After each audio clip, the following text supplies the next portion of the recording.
You think you understand evil. You have monsters picked out in your head, demons, psychopaths, men who wake up choosing darkness. But in 1961, a Jewish philosopher sat in a Jerusalem courtroom watching a man organize the murder of millions, and what she saw broke every framework we have for making sense of horror. Adolf Eichmann sat behind bulletproof glass, wearing thick spectacles, taking notes, objecting to translations, boring. Ordinary, talking in cliches. And Hannah Arendt realized something that would make her the most hated intellectual in the world. Evil doesn't need fangs. It doesn't need ideology. It needs something far more common. Thoughtlessness, the inability to stop and think. A mid-level bureaucrat sending trains east because that's what the paperwork says, because promotion matters, because thinking about where those trains go would be uncomfortable. She called it the banality of evil. The phrase detonated. Death threats poured in. Friendships ended. Her own people called her a traitor. But Arendt had spent 17 years stateless, had escaped the Gestapo, had watched totalitarianism swallow Europe, and she refused to lie about what she saw. The mental process she went through to understand this doesn't just explain Eichmann, it explains how ordinary people commit extraordinary crimes. It explains compliance, it explains why good people look away. And it will change how you see the person next to you on the train. At 15, she's reading Kant. At 18, she enters Marburg University to study philosophy with Martin Heidegger. 1924, she's 18, he's 35. They begin an affair, he's married, she's his student. He gives her the tools to think about being, about time, about existence stripped of comfort. She moves to Heidelberg, studies with Karl Jaspers, completes her doctorate on love and St. Augustine in 1929. She marries Günther Stern that same year. But Germany is changing. The Nazis are rising. She barely noticed being Jewish as a child. Now it's everything. 1933, the Gestapo arrests her. She's doing research for Kurt Blumenfeld's Zionist organization, documenting Nazi anti-Semitic propaganda at the Berlin State Library. 8 days of interrogation. Somehow they release her. Luck, pure contingency. Many others in that cellar don't walk out. She flees. No papers. Illegal. Through Czechoslovakia, through Switzerland, landing in Paris. Stateless. That word will define the next 17 years. This script is researched and factual, using sources from Stanford Encyclopedia of Philosophy's entry on Arendt, last updated July 27, 2006, the Library of Congress, Hannah Arendt Papers Digital Collection, containing her full correspondence and manuscripts, and Aeon Ideas. November 29, 2024, analysis of the banality of evil debate with direct citation of recently released Israeli government documents from the Eichmann trial used in the 2000 Lipstadt case. Now back to the information. Spartacus League member under Rosa Luxemburg, a proletarian with no formal education but sharp political instincts. They marry January 16, 1940. Her first marriage ended in 1937. Same year, Germany strips her citizenship, officially stateless. May 1940, the Wehrmacht invades France. She's separated from Blücher, both interned. She goes to Gurs camp in southern France. Thousands of enemy aliens behind wire. Women, mostly. Refugees who fled Hitler, now imprisoned by France. She escapes when France collapses. Chaos. Guards abandon posts. She finds Blücher. May 1941, they reach Lisbon. Emergency visas. Boat to New York. Her mother joins them. Stateless for 18 years total. That experience, living without papers, without protection, without the right to have rights, this shapes everything she will. Right. And she's thinking, obsessively, about the camps, about what happened, about what totalitarianism actually is. She publishes The Origins of Totalitarianism in 1951. 500 pages. Dense, brilliant, controversial. 3 sections. Anti-Semitism, imperialism, totalitarianism. Her argument, totalitarianism is new, not just another tyranny, not despotism in fancy clothes, something radically different. It doesn't just suppress opposition, it atomizes society, destroys plurality, makes people superfluous. The concentration camps aren't about killing enemies, they're laboratories, experiments in total domination, stripping humans of spontaneity, of individuality, of the ability to begin anything new. She calls it radical evil, borrowing Kant's phrase, evil so fundamental it defies comprehension. Cold War America wants analysis of Stalin and Hitler. She provides it. Same phenomenon, 2 sides. Nazi Germany and Soviet Russia, both totalitarian, both using terror not just to control, but to reorganize reality itself, both making truth and fiction indistinguishable, both creating a world where loneliness becomes the precondition for domination. People socially isolated, no connections, no stable relationships, ripe for totalitarian ideology. She becomes a public intellectual, lectures, teaches. In 1951, she becomes a U.S. citizen. After a decade as stateless, papers matter, belonging matters, even for someone who thinks deeply about statelessness as a modern condition. Repetitive, what we must do to survive. Work creates durable objects, builds a world. Action is plural, political, happens between people, reveals who we are. Modern life, she argues, has elevated labor above everything. We're all consuming, all biological. The space for action, for genuine politics, for appearing before others and revealing ourselves through speech and deed, that space is shrinking. It's a meditation on what it means to be human in a world of mass society and technological production. From March 1941 to July 1944, his desk coordinates the deportation of European Jews to killing centers. Millions. He flees to Argentina after the war, lives under the name Ricardo Clement. Mossad agents kidnap him. May 1960, fly him to Israel. Prime Minister David Ben-Gurion wants a show trial, not just about Eichmann, about anti-Semitism throughout history, about Jewish suffering, about why Israel exists. The prosecutor Gideon Hausner follows Ben-Gurion's script. Opening statements drip with biblical references. Eichmann as demon, as monster, as the embodiment of eternal Jew hatred. Balding, thin. He takes notes constantly, objects to translation errors, insists on his rank.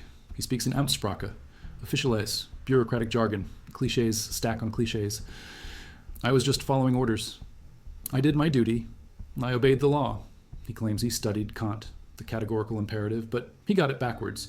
Thought it meant align your will with the Führer's will with the law. Never grasped reciprocity. Never understood treating people as ends, not means. He insists he's not anti-Semitic. Says he had Jewish relatives, a half-Jewish mistress possibly. Says he just wanted to belong. Feared living a leaderless and difficult individual life. Wanted someone to give him directives. Drifted into the Nazi Party as a leaf in the whirlwind of time. A mediocre bureaucrat. A man who cannot think, cannot put himself in anyone else's position, cannot imagine what they experience. She writes to her husband, Heinrich Blücher, April 15, 1961, from Jerusalem, says Eichmann is not even strange. Nicht einmal unheimlich, not uncanny, just banal, boring, empty. Psychiatrists examined him, multiple evaluations, found him sane. A man with very positive ideas. Desirable psychological outlook, normal. That's what struck her. His normality, his inability to speak was connected to his inability to think, to engage in the internal dialogue with oneself that constitutes thinking.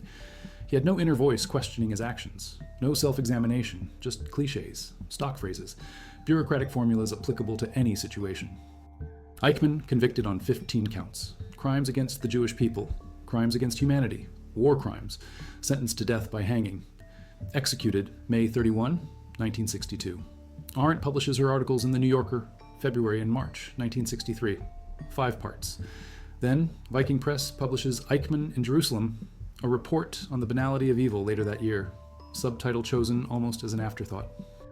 She meant it descriptively, not as grand theory, just describing what she saw, the banality of this particular evil, but that phrase, those 4 words, they explode. Gershom Scholem, the great scholar of Jewish mysticism, her longtime friend, writes accusing her of lacking love for the Jewish people. She writes back July 24, 1963, says she never loved any people, only persons. Love of a collective is dangerous. But the deepest wound comes from her comments about the Judenrat, the Jewish councils. In Chapter 7, the Wannsee Conference, or Pontius Pilate, she writes about Jewish leaders throughout occupied Europe, how they compiled lists, provided names, addresses, property inventories, organized deportations, and counseled compliance. She quotes testimony, pinches Freudiger in Budapest, former Baron Philipp von Freudiger. He survived because he was wealthy, bought favors from Nazi authorities. She writes, wherever Jews lived, there were recognized Jewish leaders, and this leadership, almost without exception, cooperated in one way or another, for one reason or another, with the Nazis. Maybe half could have saved themselves. According to Freudiger's own calculations, this devastates her critics. How dare she blame victims? How dare she suggest cooperation increased deaths? How dare she judge people facing impossible choices under totalitarian terror? She's accused of saying, why didn't you resist? She denies this repeatedly, says she's describing what happened, not moralizing, not judging individuals for cowardice, but analyzing the system, how totalitarianism works, how it corrupts everyone it touches, how it makes accomplices of victims, how it destroys the moral framework that would allow judgment. disclosing where trains actually went. She says cooperation was the darkest chapter of the whole dark story. For Jews reading this, it feels like betrayal, like she's providing ammunition to anti-Semites, like she's relativizing Nazi guilt by spreading it to victims. The American Jewish community erupts. Articles condemn her. Organizations denounce her. Judge Michael Musmano, who attended the Nuremberg trials, writes multiple scathing reviews. Calls her uninformed. Says hatred is too mild a term for what Eichmann felt. Psychologist Bruno Bettelheim defends her initially, but the backlash is overwhelming. Jacob Robinson publishes a full book-length refutation in 1965 titled "And the Crooked Shall Be Made Straight." 300 pages attacking her historical accuracy, her use of sources, her judgments. He documents errors, misreadings, oversimplifications. Points out Jews were killed in Russia without Jewish councils. Shot by Einsatzgruppen, no organization, no cooperation, still murdered. Points out in places where councils resisted, like Warsaw, deaths were just as high. Points out Denmark saved almost all its Jews not because of council policy, but because Danish citizens ferried them to Sweden in fishing boats. Local population attitude mattered more than Jewish leadership. Defends herself, says critics misunderstand, says she's not accusing the Jewish people. That's malicious propaganda. Says her tone is personal, something she cannot change. Not her argument. She insists the controversy proves people don't want to think about the moral collapse totalitarianism causes, don't want to face the complicity it forces, want clean victims and clear villains, want monsters they can condemn and martyrs they can honor. She's offering something harder, the truth that under totalitarianism everyone is corrupted. Some resist, most don't. And resistance is rare, not because people are cowards, but because totalitarianism destroys the capacity for independent judgment. It requires thoughtlessness, the refusal to engage in the internal dialogue of thinking. Thinking, for Arendt, is talking to yourself, the two in one. You ask yourself questions. You consider another perspective, your own perspective from outside. You judge whether you could live with yourself after doing something. Eichmann never did this, never stopped to think, just followed rules, advanced his career, used cliches to avoid encountering reality. When reality threatened to break through, he retreated behind bureaucratic language, behind euphemisms, evacuation, resettlement, special treatment, words that hide what's happening, that prevent thought. Doesn't think about consequences, just does his job, efficiently. She realizes totalitarianism produces these people, depends on them, not fanatics.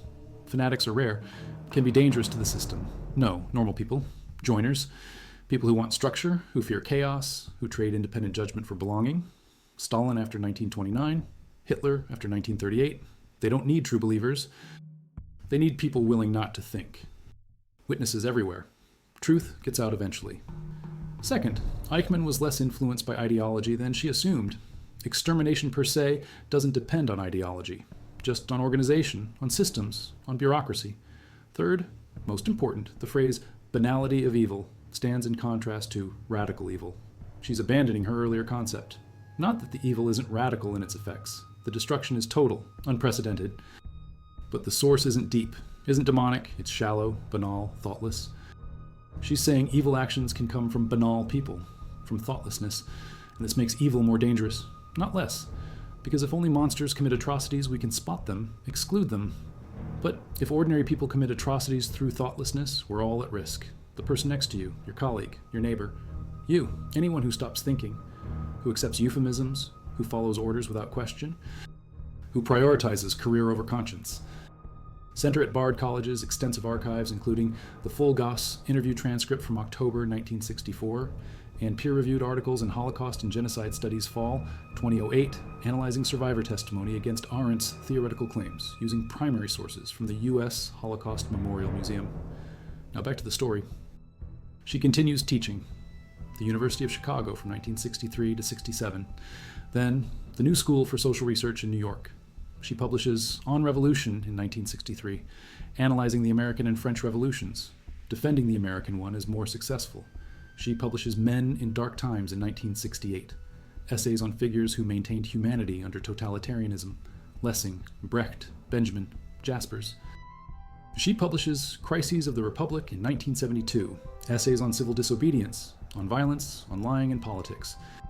That book analyzed the vita activa, active life. This will analyze the vita contemplativa, contemplative life, the mental activities. She presents her ideas as Gifford Lectures at the University of Aberdeen in Scotland, 1972 to 74. Develops them in seminars at the New School. 1974, she teaches a graduate course called Philosophy of the Mind, distributes her working drafts to students. She's crystallizing ideas she's thought about for decades. But it's still a worldly activity, not otherworldly, not mystical. You stop acting, stop perceiving, turn inward. But you're thinking about the world, about what it means. Thinking is dangerous, unsettles certainties, undermines conventions. Every answer generates new questions.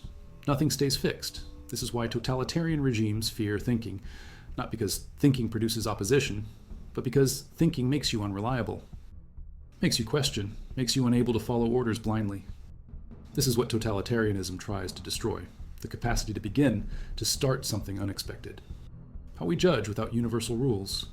She gave lectures on Kant's political philosophy at the New School in fall 1970. Those lectures show her direction. Judgment requires imagination, the ability to represent what's not present, to think from another's standpoint. The sensus communis, common sense. Not universal rules, but shared human capacity to judge in community. The judge as spectator. Not the actor, but the one who watches and evaluates, who tells the story afterward, who decides what matters. But Cato, who knew right from wrong, who judged independently, who didn't follow the winning side just because it won. Second, from Goethe's Faust. If I could banish magic from my track, unlearn the spells that draw me back, and stand before you, nature, as mere man, then would it be worth the trouble of being human? She types these, puts them on the page, then she stands, goes to greet friends arriving for dinner, and dies. Heart attack, instant.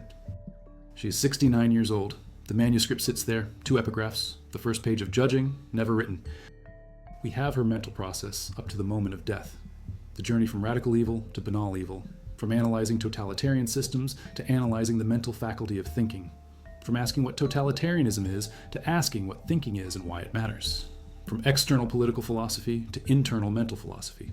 But the completion, the final synthesis on judgment, the practical question of how we judge right from wrong without universal rules, that dies with her. Calling it radical evil because it defies traditional categories. Third, encounter. Sitting in Jerusalem watching Eichmann, expecting a demon, finding a clown, a bureaucrat, a thoughtless man. Fourth, shock. Realizing evil doesn't require depth, doesn't require malice, requires only the absence of thinking. Fifth, articulation. Writing Eichmann in Jerusalem, coining banality of evil, explaining what she saw. Sixth, controversy, being attacked. Accused, misunderstood, losing friends, receiving death threats, but not backing down. Seventh, reflection. Spending the next 13 years thinking, about judgment, about the mental faculties that make moral action possible. Eighth, in completion, dying before finishing, leaving the question of judgment open. Only 4 days of Eichmann's actual testimony, according to historian David Kesarani's 2006 book, Becoming Eichmann. She relied heavily on transcripts. She made historical errors, misread some documents, oversimplified complex situations, underestimated Eichmann's anti-Semitism. Documents released later, including Eichmann's memoirs used in the 2000 David Irving trial, analyzed by Deborah Lipstadt in her 2011 book, The Eichmann Trial, show Eichmann was more ideologically committed than Arendt portrayed, more aware, more driven by hatred. His self-presentation as banal was partly performance, deception, a strategy to minimize guilt, to present himself as small, insignificant, not worth punishing, so the jury might spare him. When they didn't, when he was hanged, some of his final statements showed the hatred underneath. But Arendt's larger point stands. Even if Eichmann personally was more evil than she portrayed, the system that made the Holocaust possible depended on thousands of Eichmanns, bureaucrats, administrators, railway clerks, camp guards, most of whom were not fanatics, most of whom were ordinary, who did their jobs, who didn't think, who accepted euphemisms, who followed orders. The Nazis did use Jewish leadership to organize deportations. It did make their job easier. Would more deaths have occurred without cooperation? Impossible to say. Robinson and other critics showed cases where resistance didn't save people, where cooperation didn't doom them, where local population attitude mattered more, where German efficiency would have killed Jews regardless. But Arendt wasn't really making an empirical claim about numbers. She was making a moral claim about complicity, about how totalitarianism forces impossible choices, about how it corrupts moral judgment, about how it makes accomplices of everyone. Her tone was wrong, judgmental when she should have been compassionate, sardonic when she should have been careful. But the underlying observation that totalitarianism destroys moral clarity and forces cooperation, this is important, worth thinking about, even if it hurts. From following procedures, from doing your job, from accepting what you're told, from using language that obscures reality, from never stopping to think whether you could live with yourself afterward. They accept justifications, national security, economic necessity, following orders. They trust authority, trust institutions, trust that someone else has thought this through. They avoid confronting moral questions, use euphemisms, enhanced interrogation, not torture, collateral damage, not dead civilians, restructuring, not firing people, language that prevents thought, that allows participation without moral reckoning. And it explains resistance, why some people don't comply, not because they're heroes, not because they have superior moral principles, but because they think, they stop, they ask whether they can live with themselves, they maintain the internal dialogue, the two in one. They imagine how their actions look from outside, from the perspective of those affected. They refuse euphemisms, they name what's happening. They prioritize being able to face themselves over career advancement, over belonging, over avoiding trouble. Arendt found these people throughout totalitarianism, not many, but some. People who simply said no, who walked away from positions, who refused to cooperate. Often these were people without deep moral convictions, without religious beliefs, just people who thought. Who couldn't accept the contradiction between what they were told and what they saw, between what they did and who they wanted to be. You don't need totalitarianism to create Eichmanns. Modern life does it. The office job that requires following procedures without question, the media that gives you ready-made opinions, the consumer culture that defines you by what you buy, the social media that rewards quick reactions over deep thought. All of this discourages stopping, withdrawing, thinking, asking what it means, whether you can live with it, whether you should participate. But she also found hope. Thinking isn't rare. Everyone does it sometimes. The capacity exists. The question is whether we activate it, whether we stop, whether we create space, whether we resist the pressure to always act, always produce, always consume, whether we maintain the internal dialogue, whether we ask ourselves the questions that matter. And judgment, the unfinished project, the faculty she died writing about, this is what makes thinking practical. Thinking alone can paralyze, endless questions, no answers. But judgment decides, acts, chooses, without universal rules, without certainty, but with the shared human capacity to recognize right and wrong in particular cases, to tell stories, to evaluate, to remember, to ensure that evil, even banal evil, doesn't get the last word. Judgment can't be taught by reading a book. It's learned through practice, through watching, through discussing with others, through participating in the world, the spectator's position, not the actor who's too caught up to see clearly, but the witness who watches, evaluates, tells the story afterward, who says this was right, that was wrong, this we must remember, that we must change. Every generation must judge for itself, must think for itself, must resist thoughtlessness, must refuse complicity. Arendt's mental process doesn't give us answers, gives us a method, a warning, a challenge. Stop, think, ask whether you can live with yourself. Ask whether you're participating in something you'd condemn if you saw it clearly. Ask whether the language you're using obscures reality. Ask whether you're following orders without thinking. Ask whether you've let yourself become banal. The Hannah Arendt Center at Bard College saw membership surge. Reading groups doubled. People recognized patterns, mass movements, loyalty untethered from performance, truth and fiction blurring, the loneliness and social isolation that makes totalitarianism possible. Not saying America was totalitarian, but seeing elements, temptations, the solutions totalitarianism offers when normal politics fails. The appeal of someone who promises to think for you, to give you enemies, to make you belong. Follow the leader, blame the outsiders, we'll take care of everything. And people accept, not because they're evil, because they're tired, confused, isolated, looking for connection, looking for meaning, looking for someone to tell them what to do. Thoughtlessness doesn't require totalitarianism, just exhaustion, just distraction, just the grinding pressure of modern life that makes stopping to think feel like a luxury you can't afford. But you can afford it. You must afford it. Because thoughtlessness is dangerous. Thinking is dangerous too, but in a different way. Dangerous to regimes, to systems, to unjust arrangements. Thinking unsettles, questions, resists, makes you unreliable, makes you unable to follow orders blindly. And that's exactly what's needed. Not heroism, not perfect moral principles, just the willingness to stop, to withdraw from the flow of activity, to have the internal dialogue, to ask the questions, to refuse euphemisms, to name what you see, to check whether you can live with yourself, This is what Hannah Arendt learned watching Eichmann. This is what she spent 13 years thinking about afterward. This is what she died trying to complete. Congress. Correspondence dated September 1963 between Arendt and Jaspers, her mentor, her friend. He writes, telling her the controversy will pass, that she's done something essential, forced people to think about what they don't want to face. She writes back, says she's not concerned about her reputation, says that's not the point, says what concerns her is whether anyone will understand, whether the message will get through. That evil doesn't need monsters, it needs only thoughtlessness. And that thinking, simple thinking, that the internal dialogue we all have access to, this might be the only barrier. Not a guarantee, not a solution, just a possibility. The possibility that if enough people stop and think, if enough people refuse to be thoughtless, if enough people maintain the two-in-one conversation with themselves, then maybe next time, maybe the machinery of evil won't find so many willing hands, won't find so many people who just follow orders, won't find so many who never ask where the trains are going. She ends the letter. We must think, that is all, and it may be everything.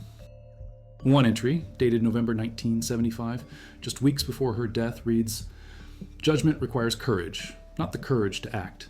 The courage to say this is wrong even when everyone agrees it is right. The courage to trust your own perception even when all authorities say otherwise. The courage to be alone with your thoughts when the crowd is loud. This is why thinking matters, not because it makes you good, but because it makes you capable of judgment. And without judgment, without the ability to say no, everything else fails. That entry, those words, written alone at her desk, thinking, preparing to write about judgment, then death, the typewriter waiting, the project incomplete, the questions unanswered, but the method clear. Stop, think, judge, live with yourself, resist thoughtlessness. Evil is banal, thinking is dangerous. Choose danger.